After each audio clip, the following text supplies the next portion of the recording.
जय हिंद, जय उत्तराखंड। तो दोस्तों, आपका स्वागत है मेरे चैनल टॉप 10 स्टडी पर। जिंदगी के साथ भी, जिंदगी के बाद भी साथ रहेंगे आपके। तो दोस्तों, 21 मई को होने वाले सचिवालय रक्षक परीक्षा के लिए मैं आपके लिए लेकर आया हूं टॉप 25 MCQ। तो दोस्तों, अगर आप हमारे चैनल पर नए हो तो जल्दी से जाके सब्सक्राइब के बटन को तोड़ दो और घंटे के बटन को निचोड़ दो, जिससे आने वाली वीडियो का नोटिफिकेशन आपको तुरंत प्राप्त हो सके। तो दोस्तों, ज्यादा विलंब न करते हुए चलते हैं अपने लक्ष्य की तरफ। तो आज का पहला पड़ाव ये रहा आपके सामने। तो दोस्तों, पूछ रहा है भारत में पंचायती राज प्रणाली का शुभारंभ कब और कहाँ हुआ। तो यह हुआ था दोस्तों ऑप्शन नंबर बी इसका राइट आंसर होगा। ऑप्शन नंबर बी, ठीक है, 2 अक्टूबर 1959 नागौर राजस्थान में, ठीक है। ऑप्शन नंबर बी इसका राइट आंसर है। तो अगला प्रश्न ये रहा आपके सामने। पूछा दोस्तों पंचायती राज व्यवस्था का निम्न में से किस में उल्लेख है। तो यह है दोस्तों ऑप्शन नंबर बी इसका राइट आंसर होगा, राज्य सूची में, ठीक है। राज्य सूची में उल्लेख है दोस्तों पंचायती राज व्यवस्था का। ऑप्शन नंबर बी इसका राइट आंसर है। तो अगला प्रश्न ये रहा आपके सामने। पूछा दोस्तों उत्तराखंड राज्य पंचायती राज अधिनियम लागू हुआ था। तो यह हुआ था दोस्तों ऑप्शन नंबर इसका राइट आंसर होगा ऑप्शन नंबर सी, ठीक है। ऑप्शन नंबर सी इसका राइट आंसर है 4 अप्रैल 2016 को, ठीक है। ऑप्शन नंबर सी इसका राइट आंसर है। तो अगला प्रश्न ये रहा आपके सामने। पूछा दोस्तों निम्नलिखित अनुच्छेदों में से कौन सा अनुच्छेद पंचायतों में अनुसूचित जातियों एवं अनुसूचित जनजातियों के लिए सीटों का आरक्षण प्रदान करता है। तो यह करता है दोस्तों ऑप्शन नंबर ए इसका राइट आंसर होगा 243 अनुच्छेद डी, ठीक है। ऑप्शन नंबर ए इसका राइट आंसर है। तो अगला प्रश्न ये रहा आपके सामने। तो दोस्तों पूछ रहा है एक व्यक्ति पंचायत का चुनाव लड़ सकता है यदि उसने पूर्ण कर ली हो कितनी उम्र दोस्तों। ऑप्शन नंबर सी इसका राइट आंसर होगा 21 वर्ष की आयु। अगर उसने दोस्तों 21 वर्ष की आयु पूर्ण कर ली है तो वह पंचायत का चुनाव लड़ सकता है, ठीक है। ऑप्शन नंबर सी इसका राइट आंसर होगा।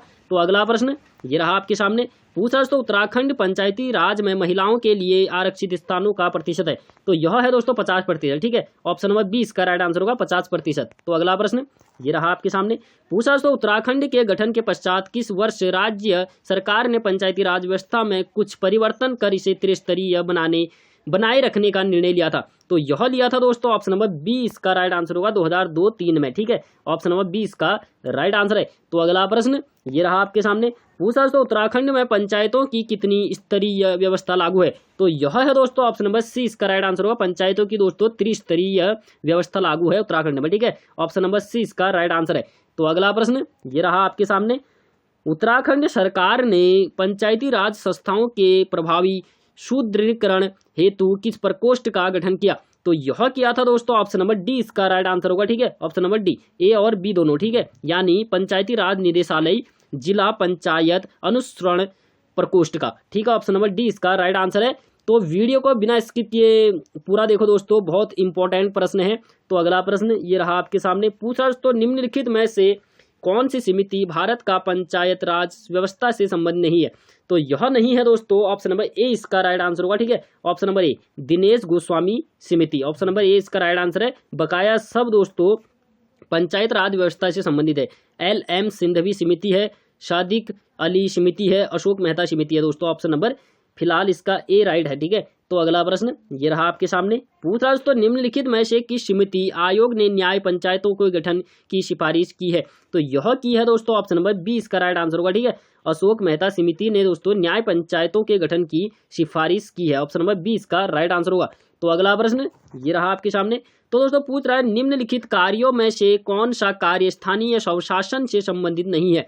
तो यह नहीं है दोस्तों, इसका राइट आंसर होना चाहिए ऑप्शन नंबर डी, ठीक है। ऑप्शन नंबर डी इसका राइट आंसर होगा लोक व्यवस्था का अनुरक्षण, ठीक है। ऑप्शन नंबर डी इसका राइट आंसर होगा। तो अगला प्रश्न ये रहा आपके सामने। तो दोस्तों पूछ रहा है किस संवैधानिक संशोधन द्वारा ग्रामीण स्थानीय शासन को संवैधानिक दर्जा दिया गया। तो यह दिया गया था दोस्तों ऑप्शन नंबर बी इसका राइट आंसर होगा 73वां संविधान संशोधन द्वारा, ठीक है। ऑप्शन नंबर बी इसका राइट आंसर है। तो अगला प्रश्न ये रहा आपके सामने, ठीक है दोस्तों। तो पूछ रहा है ग्रामीण स्थानीय स्वशासन का सबसे शीर्ष निकाय है। तो क्या है दोस्तों सबसे शीर्ष निकाय। तो यह है ऑप्शन नंबर ए इसका राइट आंसर होगा, ठीक है। ऑप्शन नंबर ए सबसे शीर्ष निकाय है दोस्तों जिला पंचायत, ठीक है। ऑप्शन नंबर ए इसका राइट आंसर होगा। तो अगला प्रश्न ये रहा आपके सामने। तो दोस्तों पूछ रहा है जिला पंचायत का सचिव कौन होता है। तो यह होता है दोस्तों ऑप्शन नंबर इसका राइट आंसर होगा ऑप्शन नंबर ए, ठीक है। ऑप्शन नंबर ए इसका राइट आंसर है मुख्य विकास अधिकारी। ठीक है, मुख्य विकास अधिकारी, ऑप्शन नंबर ए इसका राइट आंसर है। तो अगला प्रश्न ये रहा आपके सामने, पूछा दोस्तों उत्तराखंड में जिला पंचायतों की कुल संख्या कितनी है? तो यह है दोस्तों ऑप्शन नंबर बी इसका राइट आंसर होगा 13। ठीक है, 13 जिला पंचायत है, ऑप्शन नंबर बी इसका राइट आंसर होगा। तो अगला प्रश्न ये रहा आपके सामने, तो दोस्तों पूछ रहा है जिला पंचायत में कौन पदेन सदस्य के रूप में शामिल नहीं रहता? तो यह नहीं रहता दोस्तों, ऑप्शन नंबर डी इसका राइट आंसर होगा दोस्तों, ऑप्शन नंबर डी। ठीक है, ऑप्शन नंबर डी इसका राइट आंसर है राज्य वित्त आयोग के सदस्य। ठीक है, राज्य वित्त आयोग के सदस्य। अगर दोस्तों आपको कोई डाउट हो तो आप कमेंट बॉक्स पर जरूर बताएं। तो अगला प्रश्न ये रहा आपके सामने, तो दोस्तों पूछ रहा है उत्तराखंड में जिला पंचायत सदस्यों द्वारा कितनी समितियों का गठन किया जाता है? तो यह किया जाता है दोस्तों, ऑप्शन नंबर डी इसका राइट आंसर होगा 6।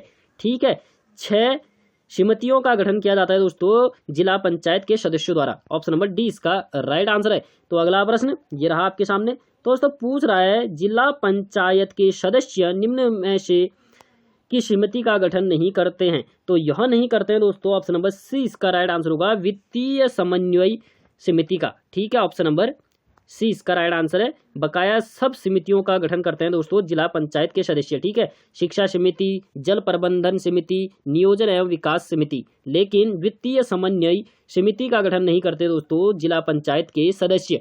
तो अगला प्रश्न ये रहा आपके सामने, पूछ रहा है दोस्तों उत्तराखंड की किस जिला पंचायत को राष्ट्रीय पंचायत पुरस्कार से सम्मानित किया गया है? तो यह किया गया है दोस्तों, ऑप्शन नंबर इसका राइट आंसर होगा ऑप्शन नंबर ए। ठीक है, ऑप्शन नंबर ए इसका राइट आंसर होगा जिला पंचायत देहरादून को। ठीक है, जिला पंचायत देहरादून को दोस्तों राष्ट्रीय पंचायत पुरस्कार से सम्मानित किया गया है, ऑप्शन नंबर ए इसका राइट आंसर होगा।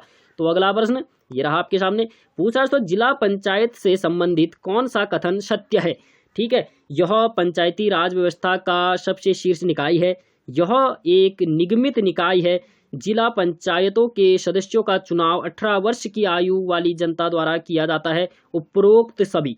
तो इसका राइट आंसर होगा दोस्तों ऑप्शन नंबर डी। ठीक है, उपरोक्त सभी कथन दोस्तों सही है। ठीक है, ऑप्शन नंबर डी इसका राइट आंसर होगा। तो अगला प्रश्न ये रहा आपके सामने, तो दोस्तों पूछ रहा है ग्रामीण स्थानीय स्वशासन का सबसे निम्न स्तरीय निकाय है?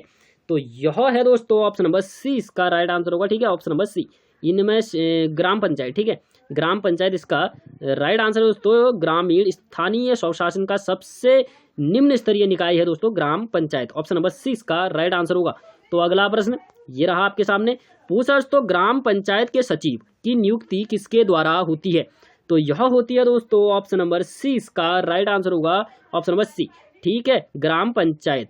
ठीक है, ग्राम पंचायत द्वारा दोस्तों ग्राम पंचायत के सचिव की नियुक्ति होती है। ठीक है, ग्राम पंचायत अध्यक्ष के द्वारा, ऑप्शन नंबर सी इसका राइट आंसर है। तो अगला प्रश्न ये रहा आपके सामने, पूछा दोस्तों ग्राम पंचायतों के गठन हेतु पर्वतीय क्षेत्रों में कम से कम कितनी आबादी जनसंख्या होनी आवश्यक है? तो यह है दोस्तों ऑप्शन नंबर सी इसका राइट आंसर होगा 500। ठीक है, 500 जनसंख्या। ठीक है, 500 से इतनी जनसंख्या होनी चाहिए दोस्तों तब ग्राम पंचायतों के गठन में। ठीक है, तब आबादी बोल रहा है दोस्तों। ठीक है, ऑप्शन नंबर सी इसका राइट आंसर है 500 करीबन। ठीक है, तो अगला प्रश्न ये रहा आपके सामने, पूछ रहा है दोस्तों आज का अंतिम प्रश्न है ग्राम पंचायतों की एक ग्राम सभा में संख्या कितनी होती है?